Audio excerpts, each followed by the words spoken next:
Natural Man Show. Hey everybody. I think it's Friday. Yeah, it's Friday. Today I want to talk about colon cancer. I'm going to try to stay on the topic of colon cancer.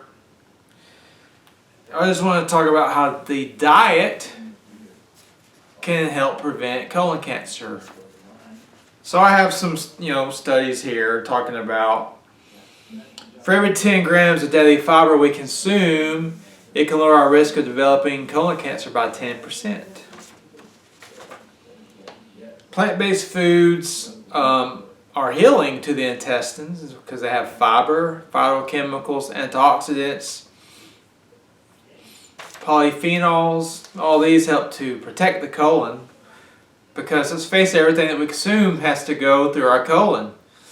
And it can sit in the colon for a few hours. So if it's harmful to the colon, it makes sense that it could increase our risk of cancer. And that brings me to studies showing that meat, especially processed meat, they are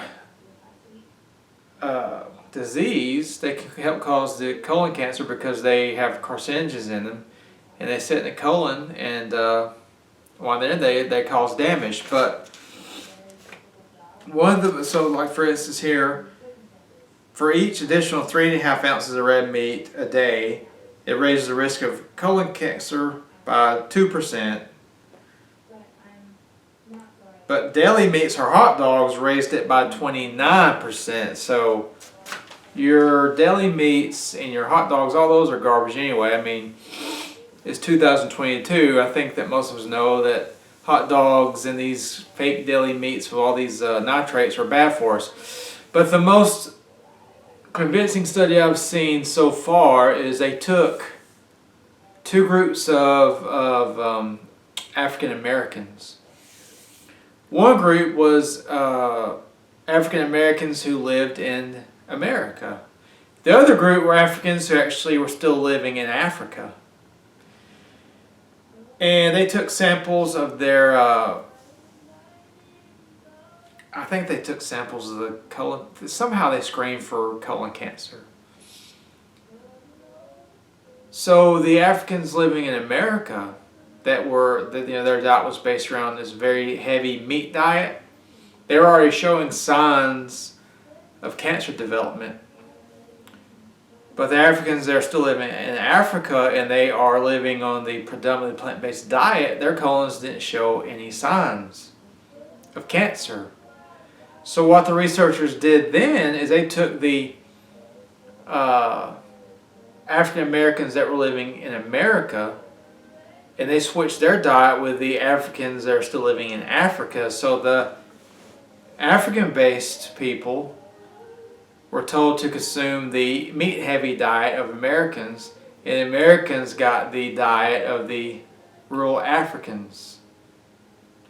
And it was astonishing. Within a few days, the people still living in Africa were showing signs of colon cancer development just after 3 days on the meat-based diet. And the Americans on the plant-based diet were just some of the cancer signs were starting to regress. Now I had this somewhere, I had the paper, and I think I might have written about it on my website before, but I could not find it today. But I remember that study, it was very eye-opening. So yeah, so that's what I wanted to say today is if you are worried about colon cancer or it runs in your family, it'd be wise for you to start eating a more plant-based diet or a full plant-based diet, which that's what I ultimately recommend, is a full plant-based diet based around whole grains, rice, nuts and seeds, fruits and vegetables. So if you found this video helpful, like it and share it, subscribe to my channel, check out my page, danthenaturalman.com, and remember, until next time, keep it natural.